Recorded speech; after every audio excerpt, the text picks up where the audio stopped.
El libro de Enoc. Hoy nos sumergimos en un libro antiguo lleno de ángeles, gigantes, viajes al cielo y secretos del universo.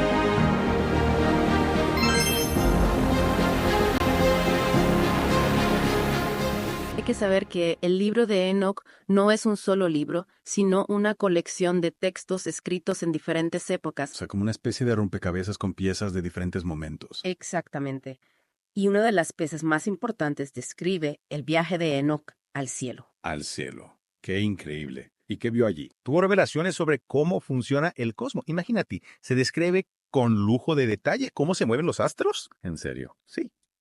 Está ahí un calendario basado en sus visiones. Un calendario. Interesante. Pero el viaje de Enoc no termina ahí. También se encuentra con ángeles, los vigilantes que se enamoran. Se enamoran. ¿Sí? De mujeres, humanas. Ángeles enamorándose de mujeres. Esto se pone cada vez más interesante. ¿Y qué pasó? Pues, de esa unión prohibida nacieron los Nefilim, gigantes que, según el libro, sembraron el caos en la tierra. Ahí está. La explicación del diluvio. Exacto.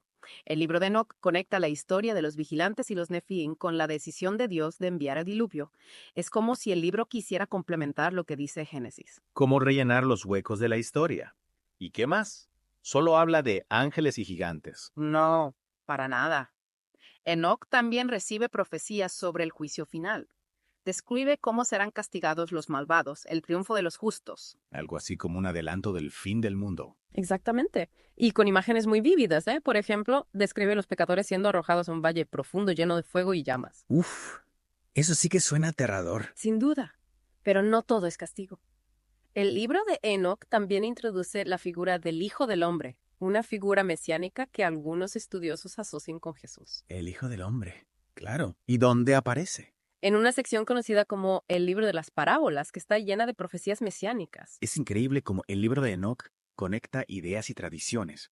Por un lado se basa en el judaísmo, pero por otro anticipa elementos del cristianismo. Totalmente. Y eso nos lleva a una pregunta clave. ¿Por qué, si el libro de Enoc era tan popular entre los primeros cristianos, no se incluyó en la Biblia? Esa es la gran pregunta, ¿no? ¿Qué pasó? Hay varias teorías. Una dice que algunas partes del libro son muy, pero muy antiguas, incluso anteriores al periodo del Segundo Templo. Y eso era un problema. Para algunos, sí.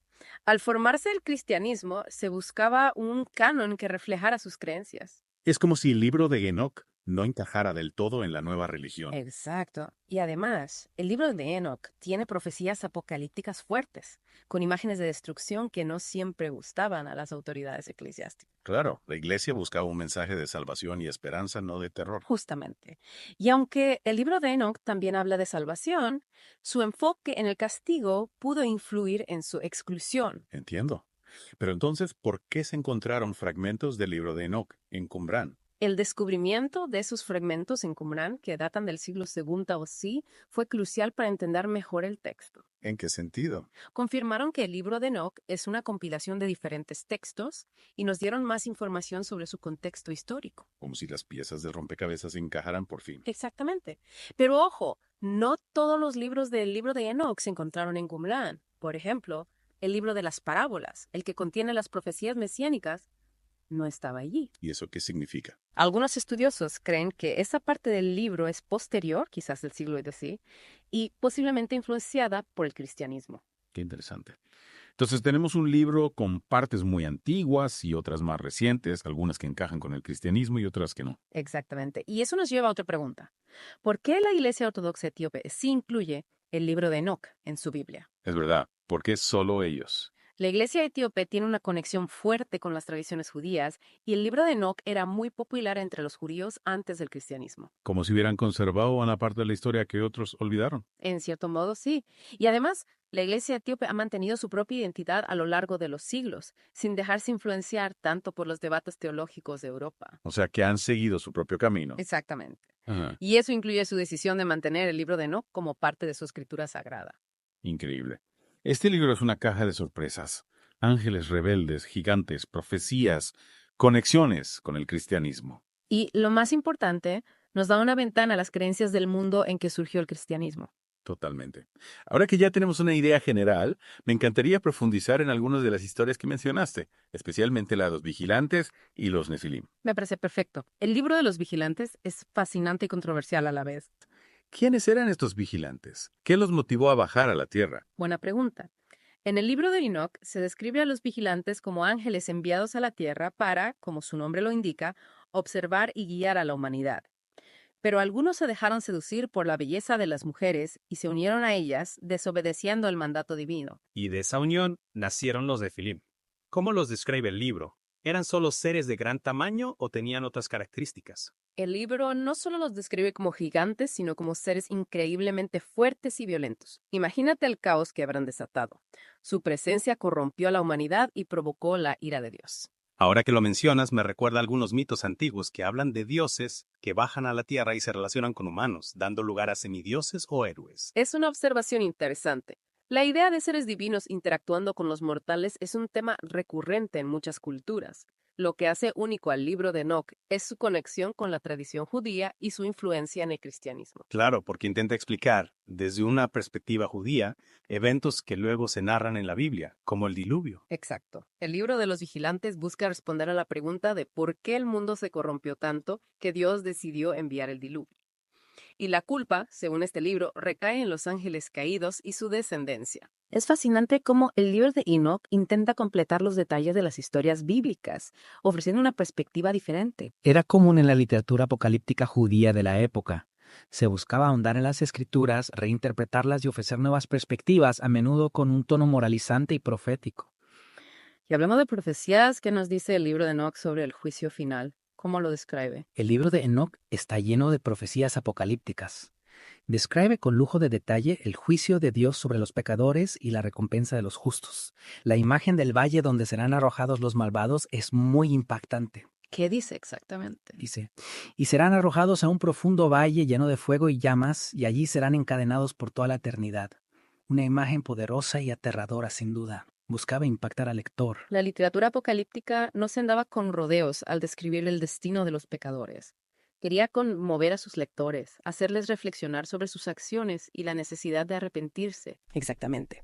Y en medio de este escenario de juicio y salvación, surge la figura del Hijo del Hombre en el libro de las parábolas. Sí, mencionaste antes esta figura mesiánica. Cuéntanos un poco más. ¿Qué papel juega en el libro de Enoc? Se describe al Hijo del Hombre como un ser celestial que juzgará a la humanidad y establecerá un reino de justicia.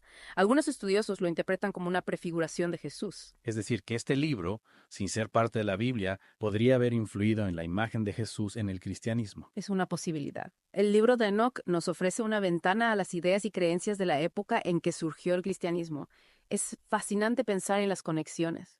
Y ahora, quiero saber más sobre el libro de los gigantes. ¿Qué nos dice sobre los descendientes de los vigilantes? El libro de los gigantes es esencial para entender las consecuencias de la unión de los vigilantes con las mujeres. Hablamos de que se encontraron fragmentos en Qumrán y en textos maniqueos. ¿Qué nos dice eso? Bueno, los fragmentos de Qumrán confirman su conexión con el judaísmo del Segundo Templo. Es decir, esa historia de gigantes, hijos de ángeles, circulaba entre algunos grupos judíos. ¿Y los maniqueos? ¿Quiénes eran? ¿Por qué les interesaba este libro? Los maniqueos seguían una religión que nació en Persia en el siglo III d.C. Lo curioso es que incluyeron el libro de los gigantes en su propio canon. Eso demuestra que la influencia del libro de Enoc iba más allá del judaísmo. Increíble cómo una historia viaja a través del tiempo y las culturas. ¿Y qué nos dice este libro de los gigantes sobre esos gigantes? ¿Cómo era su vida? El libro nos cuenta las aventuras y desventuras de los gigantes, presentándolos como seres atormentados por su origen. Su naturaleza semidivina los dejaba en una posición complicada, atrapados entre el cielo y la tierra. Suena muy poético, ¿no? Seres poderosos pero condenados a vivir en un limbo. Exactamente. Y en el libro luchan contra otros seres, incluso contra ángeles.